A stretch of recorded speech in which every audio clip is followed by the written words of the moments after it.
샬롬 할렐루야. 신명기 28장 1절에서 7절입니다. 네가 네 하나님 여호와의 말씀을 삼가 듣고 내가 오늘 네게 명령하는 그의 모든 명령을 지켜 행하면 네 하나님 여호와께서 너를 세계 모든 민족 위에 뛰어나게 하실 것이라. 네가 네 하나님 여호와의 말씀을 정종하면 이 모든 복이 네게 임하며 네게 이르리니 성읍에서도 복을 받고 들에서도 복을 받을 것이며 네 몸의 자녀와 네 토지의 소산과 네 짐승의 새끼와 소와 양의 새끼가 복을 받을 것이며 네 광주리와 떡반죽 그릇이 복을 받을 것이며 네가 들어와도 복을 받고 나가도 복을 받을 것이니라. 여호와께서 너를 대적하기 위해 일어난 적군들을 네 앞에서 패하게 하시리라. 그들이 한 길로 너를 치러 들어왔으나 네 앞에서 7 길로 도망하리라. 아멘. 제목은 축복입니다. 축복장이라고 부르는 신명기 28장에는 하나님께서 삶의 분야에 주시는 복이 자세히 열거되어 있지요. 출애굽 당시 이스라엘 백성들이 하나님 말씀에 순종했을 때 어떠한 축복이 임하는지를 세세하게 설명해 주고 있는 거지요.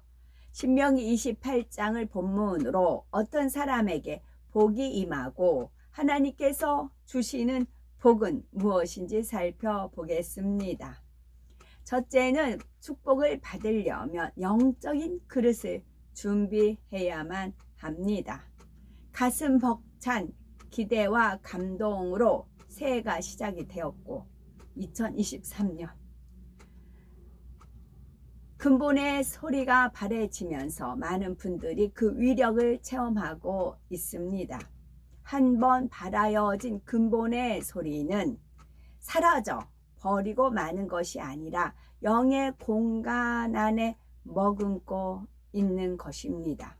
그러다가 공의에 합당한 조건이 갖추어지면 그 즉시로 근본의 소리가 역사합니다. 공의에 합당한 조건이라는 것은 간단히 말해서 영적인 그릇 준비를 의미합니다. 본격적으로 시작된 매우 급속한 영의 흐름 가운데 많은 분들이 영적인 그릇 준비를 해오고 있지요. 그래서 하나님께서는 축복장의 말씀을 주신 것입니다. 이것은 영적으로 상당한 큰 의미가 있습니다. 신명기 28장은 소위 축복장이라고 불리는 말씀이지요. 이 말씀을 우리가 믿음으로 받아서 어찌하든 응답받고 축복받기를 바라는 마음으로 외치는 것입니다. 그런데 문제는 영적인 그릇 준비입니다. 아무리 많이 이 말씀을 외친다 하였더라도 그릇 준비가 안 되면 축복의 말씀이 온전히 우리 것으로 임하지 않는다는 사실을 알아야 합니다. 물론 축복권과 하나님께서 보장하시는 권능이 있기에 말을 믿음으로 말미암아 순종한 분들은 많은 축복과 응답을 체험하지요. 하지만 그러한 차원을 훨씬 넘어서야 되는 것입니다. 근본의 소리로 말미암아 우리의 가정, 우리의 일터, 우리의 사업터에서도 재창조의 역사가 일어나는 것입니다. 축복이여 임하라 라는 근본의 소리를 바라면 우리의 가정, 일터, 사업터에 그대로 축복이 임하는 것을 말하지요. 그런데 이렇게 되기 위해서는 무엇보다도 영적인 그릇 준비가 되어 있어야 하지요. 그때 앞으로 때가 되면 축복받으라 명하면 축복의 역사가 임합니다. 그때라는 것은 바로 우리가 영적인 그릇을 준비할 때입니다. 즉 근본의 소리가 그대로 역사될 수 있는 공의의 조건이 합당하게 채워진 때를 말하는 것입니다. 그런데 바로 그때가 이제 다 되었지요.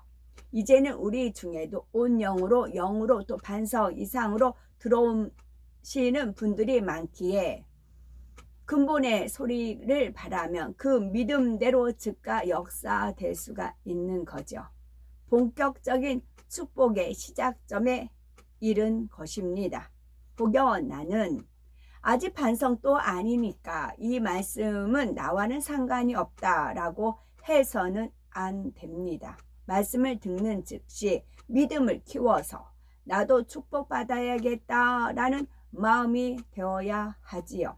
더욱이 말씀의 권세는 이전과는 다른 차원이 되었기 때문에 우리가 믿음으로 받으시면 얼마든지 축복의 주인공이 될 수가 있습니다.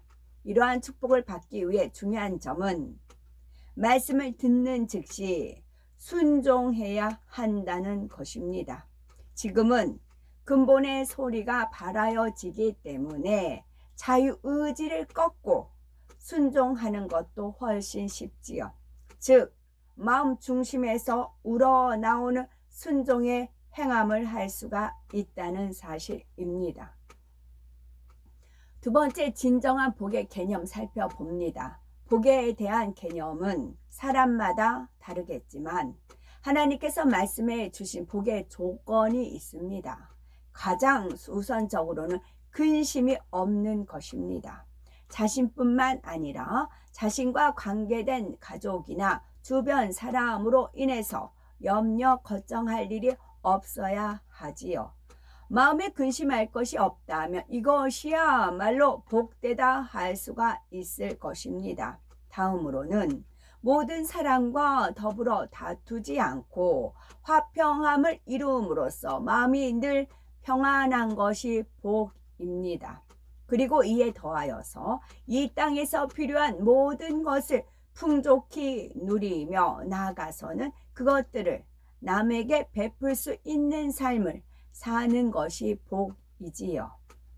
뿐만 아니라 영적인 사랑을 나눌 수 있는 대상이 있고 내 생명이라도 기꺼이 내어줄 수 있는 사랑하는 사람이 있는 것이 복입니다. 이러한 복을 다 누릴 때 한나라의 왕이라도 부러워할 만큼 참으로 복받은 사람이라 할 수가 있지요. 하나님 나라와 의를 위한 영적인 애통은 많이 있지만 하나님께서 위로해 주시고 축복으로 갚아 주시는 거지요. 또한 모든 사람과 더불어 화평을 누리며 마음의 평안함의 복도 누리는 것이고 또 이 땅에서 필요한 모든 것을 풍족히 누렸다 할 수 있으니 더 나아가 남에게 베푸는 삶을 살고 있는 것이 복입니다. 그렇다면 세상 사람들은 어떤 것을 복되다고 여기는 걸까요? 대체로는 의식주가 해결되고 부와 명예, 권세를 소유한 사람을 복되다 합니다. 그러나 아무리 이런 조건들을 다 갖추었다 해도 건강하지 않는다면 아무 소용이 없죠. 반면에 건강은 있지만 하루 먹고 살기가 어려워서 생활고에 시달린다면 이 역시 복되다 할 수가 없을 것입니다. 이처럼 대부분의 사람이 하나가 있으면 다른 하나가 부족하기 쉽지요. 혹 남 보기에는 부족할 것이 없어 보여도 사람마다 겪는 문제가 있기 마련입니다.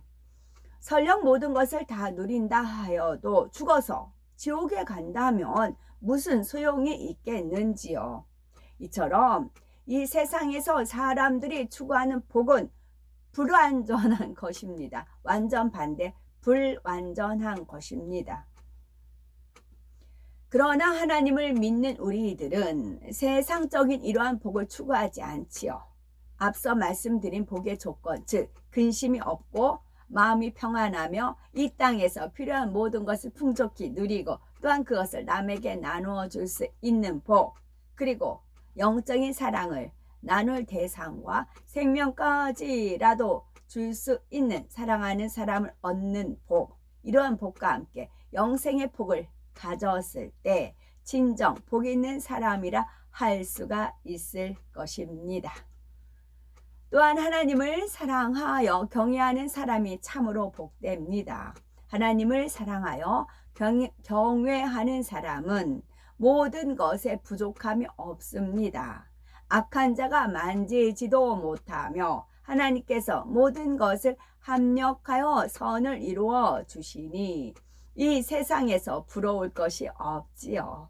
아브라함이 하나님의 벗이라 불렸듯이 늘 하나님과 동행하며 사귐을 갖고 권능을 받아 하나님의 역사를 베풀 수 있다면 이런 사람이 진정 복되다 할 수가 있답니다. 세 번째, 진정 복된 사람이 되려면 복 중에서 가장 중요한 복은 물론 영생의 복이지요. 영혼이 잘 되는 축복입니다. 그런데 우리가 영생의 복을 받으면 물론이요, 영혼이 잘 되는 복을 더 많이 받을수록 이 땅에서도 부족됨이 없는 축복을 마음껏 누릴 수가 있는 거지요. 영혼이 잘 된다는 것은 영이 주인이 되어서 혼과 육을 지배하고 다스리는 것입니다. 즉 얼마나 성결이 되어 영으로 들어왔느냐, 영으로 얼마나 깊이 들어왔고 온 영으로 깊이 들어왔느냐를 말하지요. 그에 따라 임하는 축복의 정도가 달라지게 됩니다. 그러면 신명기 28장을 중심으로 어떤 사람에게 복이 임하며 또 하나님께서 주시는 복은 무엇인지 하나하나 설명해 나가겠습니다. 3절에서 7절을 보면 성읍에서도 복을 받고 들에서도 복을 받을 것이며 네 몸의 소생과 네 토지의 소생과 네 짐승의 새끼와 우양의 새끼가 복을 받을 것이며 네 광주리와 떡반죽 그릇이 복을 받을 것이며 네가 들어와도 복을 받고 나가도 복을 받을 것이니라. 네 대적들이 일어나 너를 치려하며 여호와께서 그들을 네 앞에서 패하게 하시리니 그들이 한 길로 너를 치러 들어왔으나 네 앞에서 7길로 도망하리라 했지요. 우리에게 실제로 이런 복이 다 임할 수가 있습니다. 그러려면 하나님께서 말씀하신 복을 받는 조건, 즉 어떻게 해야 복을 받을 수 있는지에 대해서 분명히 알고 그대로 이루어야 합니다. 1, 2절에 이러한 복을 받을 수 있는 확실한 방법이 제시되어 있지요. 이는 꼭 사업을 하거나 직장에 다니는 어른들에게만 해당하는 말씀이 아닙니다. 어린아이나 학생이라 해도 연로하고 배움이 없다 할지라도 얼마든지 하나님께서 주시는 복을 다 누릴 수가 있지요. 이 축복의 말씀은 사람의 외적인 능력이나 환경, 조건을 보고 주시는 말씀이 아닙니다. 하나님의 자녀 누구에게나 해당되는 말씀이지요. 그러면 복된 사람이 되기 위한 구체적인 방법 3가지를 살펴보겠습니다. 첫째는 하나님의 말씀과 그 명령에 관한 것입니다. 신명기 28장 1절에 네가 네 하나님 여호와의 말씀을 삼가 듣고 내가 오늘날 네게 명하는 그 모든 명령을 지켜 행하면 네 하나님 여호와께서 너를 세계 모든 민족 위에 뛰어나게 하실 것이라 했습니다. 여기서 하나님 여호와의 말씀이란 성경 66권 전체를 말하지요.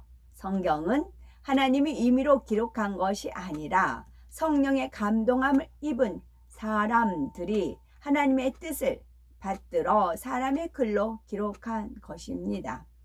성경 66권 안에는 여호와의 말이니라 라는 구절이 166번 나옵니다. 이런 성경이 하나님의 마음과 뜻을 담은 하나님의 말씀임을 분명히 나타내는 것이지요. 바로 이러한 여호와 하나님의 말씀을 삼가 들어야 할 것을 말씀합니다. 그렇다면 듣는다는 것은 어떤 것일까요? 이는 단지 귀로 듣는다는 의미가 아닙니다. 가령 학생들에게 선생님 말씀 잘 들어라 라고 한다면 그것이 단지 귀로 듣고 알기만 하라는 뜻이 아니라 잘 듣고 그대로 따라 행하라 라는 뜻이지요. 마찬가지로 하나님께서 잘 들으라 하시는 것은 듣고 그대로 행하라는 말씀입니다. 그런데 우리가 하나님의 말씀을 잘 들으려면 일단 육적으로라도 하나님의 말씀을 열심히 들어야 하지요.